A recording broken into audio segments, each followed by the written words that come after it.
सतत गोठ्यातील म्हशी जवळ जायचा एक तरुण. तो कुणाचा नातेवाईक नव्हता ना कुणाला ओळखीचा. फक्त शांतपणे यायचा, म्हशींना बघायचा आणि काही वेळ थांबून निघून जायचा. गावकऱ्यांना सुरुवातीला फारसं वाटलं नाही, पण जसं जसं त्याचं रोजचं येणं जाणं वाढू लागलं, लोकांच्या मनात भीती शिरली. गावकरी बोलू लागले, हा नक्की साधा मुलगा नाही. इतका वेळ तो गोठ्याजवळ काय करतो? रात्री उशिरापर्यंत दिसतो.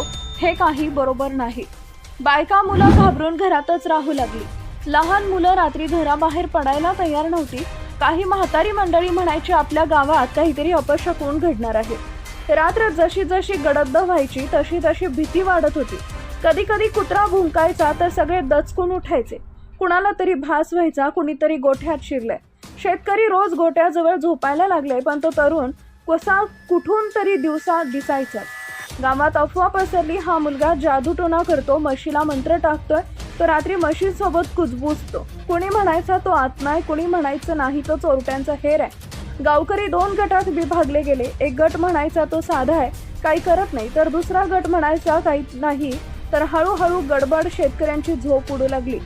गोठ्यात बांधलेल्या म्हशींकडे लोक जपून पाहू लागले. जणू प्रत्येकाला वाटत होतं, आज नाही तर उद्या काहीतरी घडणारच आहे. आणि तसंच झालं. गाव शांत होता, पण सगळीकडे जे दृश्य दिसलं त्यानं संपूर्ण वस्ती हलवून टाकली. शेतकरी रमेश तपखेडकर यांच्या गोठ्यातून 2 म्हशी गायब झाल्या होत्या.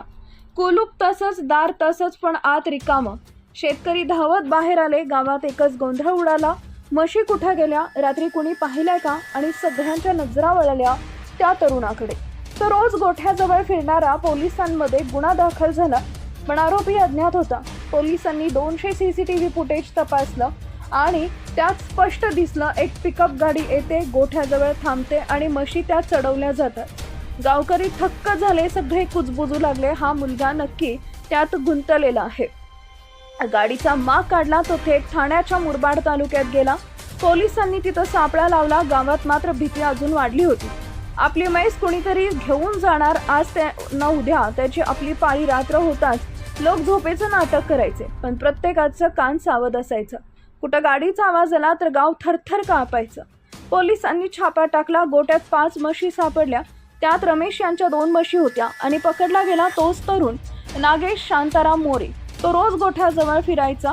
तोच गावकऱ्यांना गुंडा वाटणारा, तोच चोर प्रत्यक्षात म्हशी चोर होता.